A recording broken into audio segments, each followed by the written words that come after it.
The indie author revolution has been around for more than a decade, but we indies continue to push the boundaries of what we're capable of.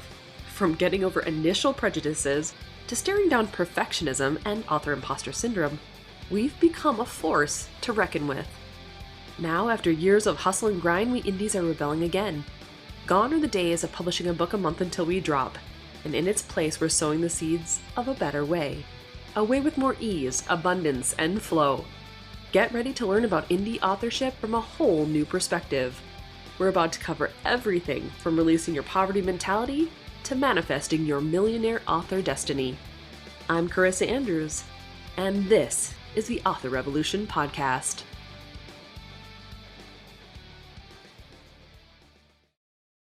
Well, hey there, everyone. Welcome back to the Author Revolution Podcast. Whoo! Here we go, guys. I can't believe it's already been a week since getting back from InkersCon. Where did this week go? It's just been insanity. So this week, I get to finally share with you an interview I had with the amazing Tara Cremin from Kobo. Now, we talked earlier in the year. It was actually in March. And we were talking about this new shift with Kobo Plus going into the US markets, which was really cool. So I got to find out about this quite a while ago, but it's been interesting to see how that's expanded. Now, from the different conferences I've gone to since then, selling direct has really become a thing that authors should be paying attention to. And the more that I even look at that, the more I start to mentally play around with the idea of going wide or going, completely direct, where that's my main store option, the more I think how much Kobo is just such a unique reading experience. You'll find out in this episode that I obviously love my paperbacks. And part of the reason for that is we're building a library, an actual physical library in our house so that we have a lot of books and it's going to look really cool when we sell our house. But also because we love books, obviously. So I've been buying a lot of paperback books lately, but I do love the idea of having an e-reader device that can be customizable and, where you can write in the margins. And you'll find that there are a number of Kobo devices that actually do this now. And so it's been interesting to me as I'm, thinking about the future of what I'm going to do as an author and the future of myself as a reader. It's like I was playing with both at the same time when talking to Tara, because I am both. I'm obviously entrenched in both worlds. I love my reading and I love my writing. And so Kobo has this really unique perspective of how to make the reading experience more perfect for the reader. And so that's really cool. And from the author perspective, they're trying to make it as seamless and as easy as possible as well. And so I love the ethos of Kobo, and I love the way that they're tailoring everything that they do to both the reader and the writer. It's just such a wonderful company. And then obviously Tara's just amazing. And so when you're listening to this episode, I hope you get as excited as I am when it comes to the future of what's going to happen with publishing, with reading, with everything that we're doing, because the doors are opening. There are some new and wonderful things on the horizon. And I just feel like we have, as indie authors, so many more opportunities even now than we did 10 years ago, right? Obviously, there were things that weren't in existence 10 years ago. And so things shifted and they grew and things expanded and things were refined, but it's still happening. It's still ongoing. Finding a way to be able to integrate, marketing systems and different platforms like Kobo into your marketing systems and how you're delivering your books and distributing to your readers, it just really matters. The experience as a reader matters. The experience as a writer matters. But there's this blurred line between the two of them where, you can deliver that to your readers as a writer and just really be able to enjoy the experience of it. Kobo does a fantastic job of making that magic happen. So without further ado, let's bring on the interview with Tara. You're going to love what she has to say about all the new things that Kobo's up to. And let's get to it. Well, hi, Tara. It's been a little while since you've been on the Author Revolution podcast. I'm so excited that you're here. Thanks for obviously coming back to the show. So I hear that there are some new things happening over at Kobo. Would you want to fill us in on what's all been going on over in your world? Sure. Thanks for having me back. Always happy to chat. Yeah, always lots going on with Kobo. We have new devices as always. And on like the indie author side, our focus has been a lot of about Kobo Plus, which is our subscription model. And that has been around for quite some time now. We started in Belgium and the Netherlands in 2017. And I should caveat our non-exclusive subscription model. But the biggest news, I think, is that we, I guess, by the time this goes out, have expanded into the US and the UK market as well to offer Kobo Plus in audio and ebooks for customers there. So indie authors can access this, get really easily in with their books through Kobo Writing Life. It's just one like sort of button that you have to press. You can remove your books at any time. You can even select the geos as well if you perhaps wanted to just try out the Netherlands first. We sort of built it out with the authors in mind and tried to give as much control as possible. So with the launch of the US and the UK, that's really hitting up all of our core English geos, which is Canada, Australia, New Zealand, the UK, the US. And then there's also available in, I hope I get all of this right, Belgium, the Netherlands, France, Italy, and Portugal. So that brings us to 10 geos. That is amazing. Okay, that's super cool. Okay, so for those of us who might be new, I mean, I'm not overly new, but I would like to learn more. So what does Kobo Plus do? Like, can you give us a quick rundown on how it works? Sure. So from like so say if you're a reader, from a reader perspective, it would be like you pay a monthly subscription, and depending on your geo, they're all a little bit different because we at Kobo always take what I like to call like a globally local view of book selling. So our Kobo Plus markets are all slightly different depending on that book market. But so most of the time it is you can either pay a subscription for Kobo Plus Read, Kobo Plus Listen, or Kobo Plus Read and Listen, which allows you to, for X amount a month, you can access all of the ebooks, audiobooks, or both that you would like. So that's kind of on the customer side. And then on the indie author side, you can make your books available to be in this kind of pool of books that can be read. And then how it works is that it is a subscription-based model. It's like a revenue share model. So it's very similar to a lot of how the other subscription models work. One of the main differences is that we actually calculate the reads by the minutes that your book has been read. So I know it can be kind of maybe common to see like page reads or size of book or anything like that, but we use minutes read, which allows us to treat ebooks and audiobooks exactly the same. And it really reduces the instances of gamification because we're timing, how long a book is open. And, we have a lot of kind of checks and balances in place for when like offline reading, and then it gets uploaded after the fact and all of that. So how it works is that basically in each geo, there is the number of subscribers and their subscription. So that is our main pool of revenue. And then we divide that by all of the minutes that books have been read, and that gives us the value per minute. So this will differ each month. It'll differ in each geo as well. It doesn't really like differ all that much. And then you'll get paid out. We use the value per minute multiplied by the amount of minutes that your book was read. And then 60% of that is the author's take home. So it seems a little complicated, but once you see it kind of written down, it's like pretty straightforward. But just, I feel like now I'm just like saying numbers, No, that totally made sense to hard me. to follow. Yeah.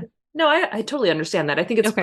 pretty similar to like you said, the other subscription models, and just in the fact that it's minutes instead of page reads. And so it's a lot easier to just, like you said, keep track of it in a way that's not gamified or being abused in some way, shape, or form. So I think that's really cool the way that that's done. And I love that you have that capability of having both the ebook version and the audiobook version separately, or if you wanted to have them both combined, because I know a lot of us have, both subscriptions or something from other places. And so having that combined, it's like, oh, that's really appealing. I like that a lot.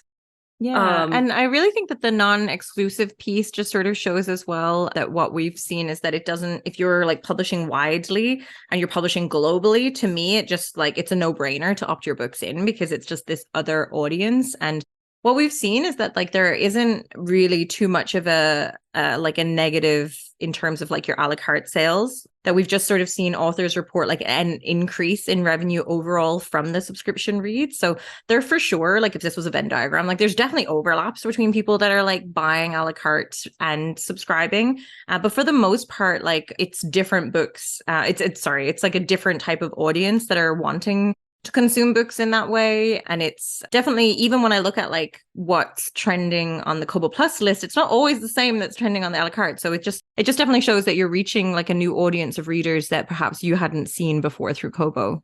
Yeah, that's really cool. And the fact that it's not exclusive, then it also gives you that opportunity to be technically in both of those. I mean, honestly, because you could be hitting that audience who loves the subscription-based model. And then you got the people who obviously just like, I'm kind of both. It's like, I love both. And so to me, it doesn't matter as long as I love the author. I will just follow them anywhere. But I think it's really cool that there's opportunities in all of that. And so like you said, there's no downside to subscribing to it and being a part of Kobo Plus. I mean, it just seems like a no-brainer, especially if you are wide and you're doing all these opportunities to try to get your books out there. So you answer the question of whether or not it needs to be exclusive, but do you have to sign up for Kobo directly, like to be in the back dashboard of Kobo, or can you still get access to Plus by going through like an aggregator like Drafted Digital or Publish Drive or anything like that? Yeah, you can definitely get into Kobo Plus going through an aggregator. The difference, I think that our controls are slightly different from my understanding, is that you have to sort of opt in everywhere, whereas we offer the select geos if you wanted. And then there's also, as with coming direct with Kobo kind of for anything, is that there's like merchandising opportunities that wouldn't necessarily be available just because the Kobo Writing Life team is available to you. And that's something that's really exciting with Kobo Plus as well, is that we want to see what we can do in terms of like really highlighting our authors and spotlighting them.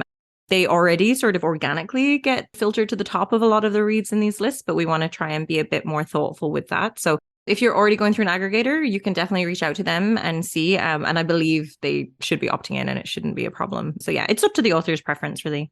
That's really cool. Yeah, I was going to ask if there were better promos or marketing opportunities then if you went direct through Kobo instead of going through a distributor. Could you explain those a little bit more? Sure. So when you're coming direct with Kobo Writing Life, so that kind of means that you're coming to kobo.com/writing life to create an account. There's a promotions tab that we have available. If you don't see it in your account, you can just send the team an email at writinglife@kobo.com. And we'll enable that for you. And that's just sort of coming direct to us. So I think the main thing is that you're not foregoing the aggregator fee. So you're earning more money each time you're kind of coming direct. And we have built out these promotional opportunities that are available. There's a lot of different types of ones. We have audiobooks, we have library promotions as well, all of kind of access to these different things. But I think the main part as well is that you do get access to the team. We're very hands-on. We're, my team are this really dedicated book selling team that just love the indie community, and we sort of live and breathe this stuff. So you do really get that hands-on kind of like, we're going to take the time and like look at your books and really give you advice and what we see. So that's sort of like the difference between coming direct versus going. And I know sometimes it makes sense that you're happy to forego the extra 10% because when you're wide, it is a lot to have to publish on 4 or 5, 6 different platforms. But we do anecdotally hear that our platform is probably one of the easiest to publish to. And we do try and make a lot of improvements throughout to try and give as much information as possible. For example, one of the things we've been working on a lot, which I hope will be expanded to the broader KWL community, is the new sales dashboard that we have. So we've integrated audiobook sales and ebook sales in one place and sort of also added some new features where you can get your pre-order numbers. There's just different graphs, like a lot more insights. You can download the data so you don't have to wait for the sales report potentially. And we're working on also integrating the Kobo Plus data as part of this. So we want to be able to like show the authors, your promo is working, like putting your books in is working. We want to show you that as quickly as we can. So that's something that you have access to that you might not get if you're going through an aggregator. But again, it's totally down to whatever the author preference is and what makes the most sense to them. Gotcha. Does Kobo help like organically? If you're a part of Plus, like, is there any kind of thing that kind of happens in the back side of things, not necessarily a promo, but where they're like, hey, let's feature some of these authors who are in Kobo Plus? Like, does that ever happen? Yeah, absolutely. We do sometimes have like a Kobo Plus author of the month. There was one of our authors, I've lost the name off the top of my head, but one of our authors was featured last month. And sometimes if we're doing different promotions or we do different backlist sales and stuff. So if you're also in Kobo Plus, we'll likely try and double the features that are available there. And yeah, there's a lot more stuff. It just sort of is helpful for us to know. And I do think that it helps with your ranking on Kobo as well, because our like ranking is not strictly just based on sales. So when you see your sort of how you're charting on our site. It differs per geo. It differs, in all the different spaces. But it also, being in Kobo Plus, affects what we call like the temperature of your book. So it's not just sales. It's like how often your book is being searched for and clicked on, and promotions that you're part of, and everything. They all are kind of taken into increase the temperature, which then helps with the rankings. So definitely being part of Kobo Plus helps with that. That's really cool. I like that a lot. I think it makes a lot of sense too, because it's just one more added benefit to being a part of that subscription and being able to like tell people, hey, like I'm a part of this thing. It's really awesome. Go check it out. So I think you're different, right? So how many audiobooks or ebooks can a subscriber to Kobo Plus take? Like, is it capped at any point, or can they just, well, however many books they can read? I believe it's however many. I think it's unlimited as far as I know. I mean, yeah, I believe so, but I would need to double check that. But I believe it is unlimited. That's really cool. That definitely differentiates you too, because then there's not a limit of how many books you can have in your library for a bit. It's helpful. I know for me, I like to read a lot of books and then I forget to return them. And so it's like, so yeah, I'm like, oh, I like that idea a lot.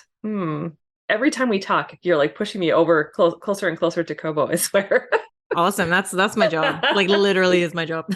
Right? I love it. I mean, I'm obviously there and I can take off the anecdotal part where for me, yes, the platform is super simple and easy to use. And it's even so simple that I can be like, hey, to my PA, Jenny, can you go ahead and take down all of my audiobooks right now from Find Away Books on Kobo and then put them direct to Kobo? And she's doing it herself. Like I don't have to be a part of it. I can look it over if I, wanted to at the end of it. But at the same time, she knows what she's doing because it's so simple to use and it makes it walks you through everything. It's just so easy to use. And with the audiobook piece as well, that's another thing that we just have to enable for you. So if there's someone that's listening and they're like, I don't see the audiobooks in my account, just send us an email again, writinglife@kobo.com, because we just have to switch that on.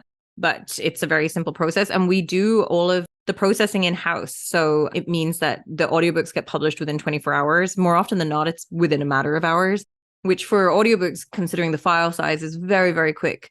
So really quick publishing. And the way that the team built the upload process, I really like. It's like you drag and drop the audio files and you can rename them and listen to them to make sure you have the chapters in the right order and everything.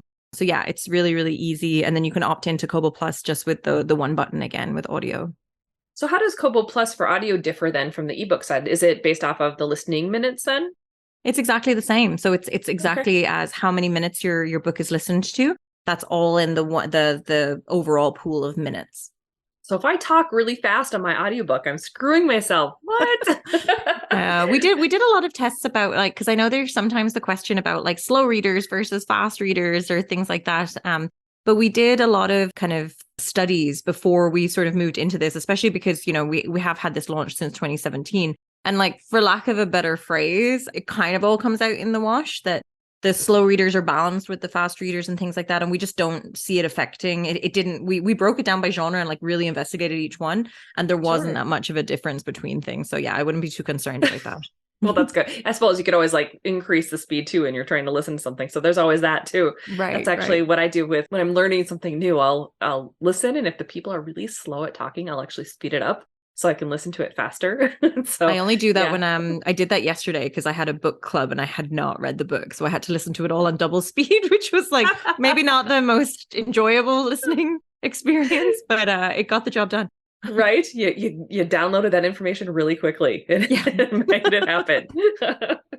I can understand that one. There's definitely times where you're like, I need to get this thing done. And it just, sometimes the speakers are a little bit slow. And I get why they do it too. They're trying to make sure it's understandable. So, okay, there's a free trial period for Kobo Plus on the reader side. So how does that then affect the author side? Does it affect the authors? Because I think about Amazon's Kindle Vella, where it's they had all these first few chapters or first few segments where they're free, and so authors don't get paid for that. Is it the same type of situation, or does it not matter? It is. The authors don't get paid for the free trial period, which is something to consider when you're opting in. But what we kind of see it as is that it's very similar to an author offering sort of a free first in series. it sort of balances with the marketing efforts that we're doing on our side. Like actually, we just started again in Canada. We have a huge media campaign going on at the moment where there's ads and like, we're all over bus stops and stuff like that. It's actually really, the creative is really tongue in cheek. It's sort of like, who says there's anything wrong with exorcisms in the morning? It's sort of that kind of thing with the tagline as kind of saying, be a reader, not a follower, so just kind of saying that like, you can read whatever you want in Kobo Plus. It's great. But yeah, so it's to sort of counter out like the marketing efforts there. So that would be something to keep in mind. But honestly, it doesn't seem to be that big an issue for authors. Awesome. So do you do a lot of marketing like that for specific genres, or is it for Kobo as a whole? For Kobo Plus, we looked at the genres. We did a lot of romance. We did kind of looked at like what was being read and like just played off of that. Like that's cool. There's an ad. The ad is on YouTube actually, where it's kind of like a just tongue in cheek about a woman's trying to say the name of a title, and it's like I can't even think of it now. But yeah, I'll tease it. I'll send you the link so you can add it in here afterwards to see the ad. But it's cool to see those campaigns going on around the place to kind of generate buzz. That's really cool. I like that a lot. And I like that you're tongue in cheek about things. For me, it's, I don't know what it is about like tongue in cheek or when things are ironic and you're just like, you just got to chuckle at it. I think it's funny. Like genre fiction is so popular. Like why don't we lean into that more? You know what I mean? Like there's no shame in anything you're reading. If you're reading, that's great. Like read whatever you want. Like, Heck yeah. And when you can make it fun, it's even all the better, because people then identify with it better and it makes it more fun. It makes it more enjoyable. I love to have fun. It's like you got to have a little bit of fun and just poke fun at it a little bit. Totally. So it's like goofiness. Oh my gosh. So is there anything else, anything new that's going on then? I kind of alluded to it a little bit in the beginning with Kobo and what's happening on your side of things. Anything that we as authors should look forward to or maybe start checking out right now? I mean, I think the new geos for Kobo Plus is probably like the biggest thing there. And we're definitely expanding to, if there's Kobo Plus geos that don't have audio yet, I would expect that probably soon. So I think that's really, really fun. There's new devices coming out. I can't really talk about the new device just yet, but it will be out actually by the time this is run. But always kind of leaning on more stuff. So what I like to kind of tell people or like remind them with Kobo Writing Life is that you're sort of hitting up the four types of, as I see it, the four types of digital reader that exist. So there's like your standard person that is buying a book, probably owns an e-reader and, follows their authors and does that. And then you have your subscription readers who probably consume very similar, but follow authors for sure, but will just kind of keep consuming everything. You have your audiobook listeners who sort of overlap with your Kobo Plus, but are a bit separate. So some people are very strict to just audiobooks. The demographics are a little bit different there, which is always interesting. And then the last thing is that you have your library, your kind of loaners or lenders, I guess. So you're kind of reaching the library audience as well. So it's, I think it's just really interesting that you can hit up all of those four types of readers just in one place. And then when you think about the devices that we're kind of releasing and putting out, we're very much trying to lean into that as well. A lot of our devices now, sort of the newer ones, have a stylus included. So you can actually mark up your books and take notes and everything. There's audiobook integration with the devices. So you can connect to like either like a Bluetooth speaker or Bluetooth headphones. And then you can loan from Overdrive directly from your device, which is, I think, kind of really beneficial because librarians are just the best booksellers. And it doesn't seem to be slowing down at all in terms of digital libraries kind of doing well with everyone. And and then there's also Kobo Plus is available in the devices too. So we're trying to just, our focus is always just on the digital reading experience and just trying to make that as seamless as possible. And just, we don't want to interrupt any reading time. We just want you to be kind of reading and keep reading. And that's always been our ethos. Right. And then enjoying it as you're doing it too. I love the idea of being able to write the notes and stuff on the side too. That's really cool. That's neat. So has that always been the case? Like, have you always been able to do that? So we launched, I don't know where it is actually, but we launched the Kobo Ellipsa was our first device. It was actually our largest device. It was like a 10-inch screen, and that had our sort of big note-taking capabilities, and it's integrated with Dropbox. So you can actually sort of like share your stuff back and forth, really, really kind of seamless integration there. And the fact that you could mark up the EPUBs themselves, I think was sort of a unique feature. I use it a lot for taking notes at work. And especially, if you're, as prepping for like a podcast guest or something, as you're reading and you want to take notes, I think books should look like they're read. I often just kind of scribbling in the margins of physical books. So I do like that you can now scribble on digital ones as well. And it captures your doodles. That's just something that was a bonus for me. I love But that. yeah. And it also does the handwriting to text, so if you wanted to export it as perhaps a more readable thing, the Kobo Ellipsa and then the Kobo Sage. And then we're kind of expanding upon that as well now. So there's kind of more and more devices there.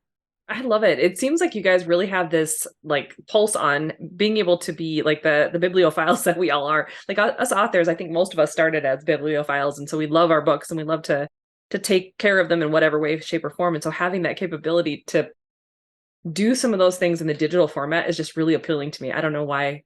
I don't know why that is. It's really appealing. I love that. Yeah, I mean, it's one of the things that I enjoy most about working in kind of this role and at Kobo is that because we do design the devices, like there's a team that is working on this. And, when we were like permanently in the office, you could just go upstairs and talk to like the architects of the latest device and be like, okay, explain this to me. Like, why are we doing this? Or, get into a really in-depth discussion about e-ink that you wouldn't think would be interesting, but it actually really is because e-ink is evolving quite a lot lately. And why a comfort light is better reading experience than the blue light, and like why we put that in our devices as well. So like all this different stuff. So it's very much like our focus is kind of trying to very much lean on like what new technology we can work on and just try and improve digital reading. I think some people still think of them as like, iteration 1 e-readers, where it's so much more than that now.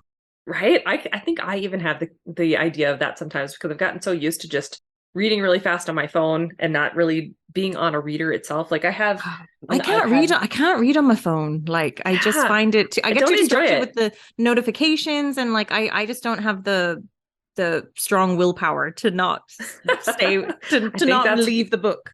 I think that's why I order all the paperbacks. That's true too. I have a huge stack of paperbacks on my side. My husband's always like, this stack just never seems to be going down. Are you sure you're reading these things in the morning? I'm like, yes. I'm reading them. They just go over on that shelf over there, but the new ones just keep the stack right there. You're like, look at the notes in the margin. I definitely read this. Right? I totally read that, but I got more. Is that okay? I love books. They're so fun. You can't start working in a bookstore at 14 without loving books, I don't think. So nice. Yeah. Oh my goodness.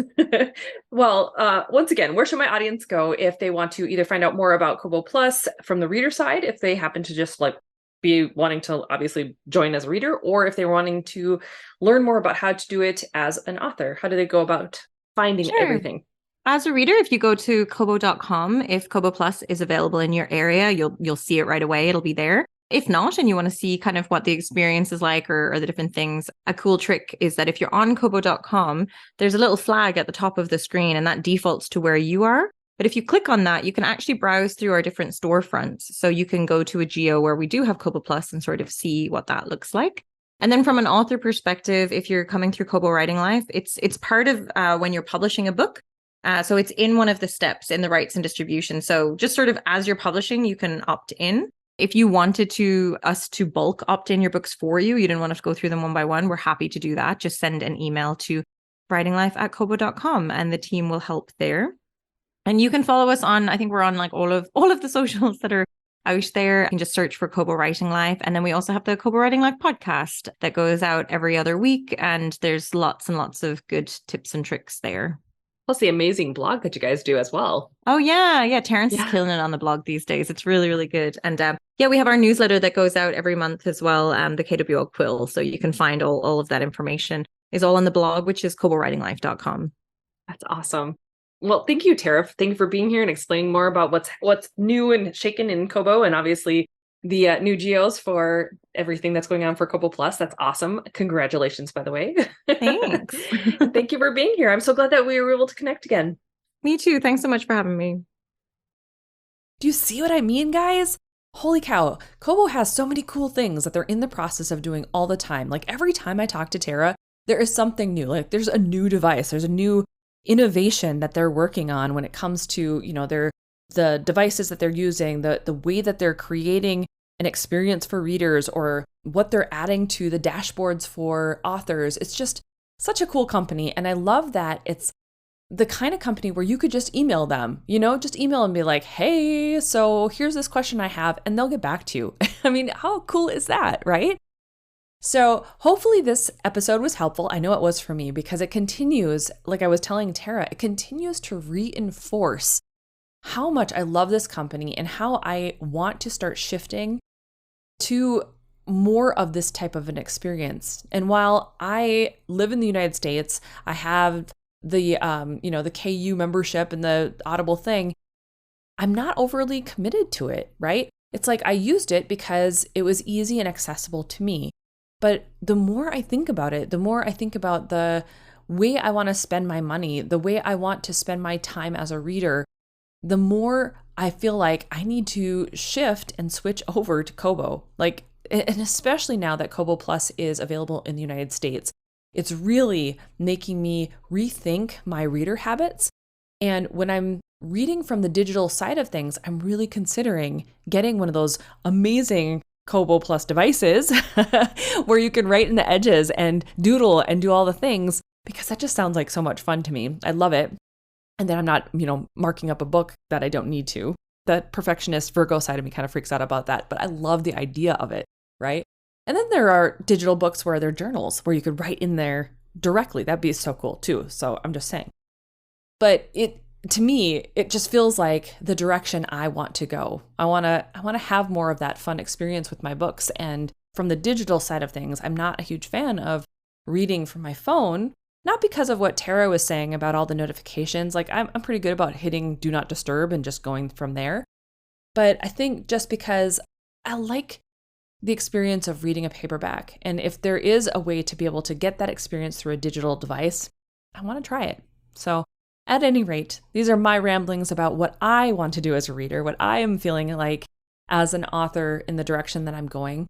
But hopefully it gave you some things to think about as well. Like, are you going to start selling your books wide? Are you going to start, sending people to Kobo? Are you going to start, trying out their promotions in their back dashboard? Are you going to put your audiobooks up there and see what happens? Like all of the things that we have available are just more eggs in baskets. It's just more ways to be able to get our books into the hands of readers. And that's really what's important, right? All right. Well, if you'd like to download today's transcript for the episode and for the interview, head over to authorrevolution.org/188 and you can get it there. You can also click on some of the links that we talked about. Like I will have an email link to be able to contact Kobo directly if you'd like to do that. Or if you want to check out that really silly, fun YouTube video with a commercial that Tara was talking about as well. It's great. It was actually pretty funny. I even had to show my husband Colin because it was that cute. So definitely check that out as well. All right, guys. I am going to go back and continue writing all of my words. I'm in the process of getting Midlife Wolfmate out the door. And thankfully, the words are flowing. It's been a good time of writing since I've gotten back from InkersCon, so that's great. I hope you are getting all the words out as well. So go forth and start your author revolution.